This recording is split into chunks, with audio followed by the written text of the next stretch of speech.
Hey, it's Dr. Renaud Paula, and today we're talking about the posterior T12 blocking. So this exercise is prescribed for when the posterior spine or the T12 has gone backwards and we want to correct that lower mid-back subluxation. So you're going to be using your blocks, and at the same time you can kill two birds with one stone and also use your cervical roll under your neck as well to help mold that cervical spine. But the exercise is done with these blocks.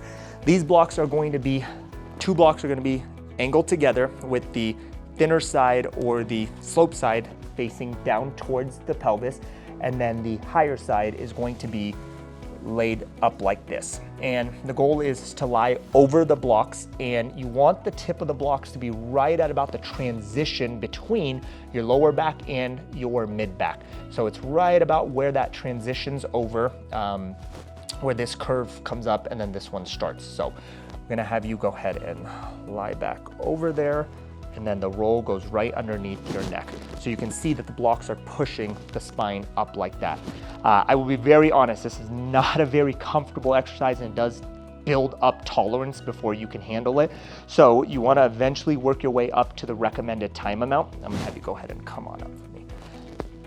So if the recommended time amount is 2 minutes, 3 minutes, or 5 minutes, you want to start with maybe doing what you can handle, so it might only be 30 seconds to a minute, and then eventually you want to work your way up to the recommended time on your prescription sheet. If this is too tender, or if this is too much of a, I call it a sharp kind of angle into your back, you can lighten up the intensity of this in two ways. You can take a towel and roll it up, and roll up a towel and lay it over this part of the blocks to make it not as intense, and then lie over that.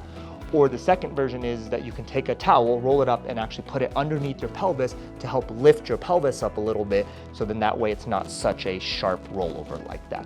But very effective at help correcting that posterior T12. So this is a posterior T12 exercise.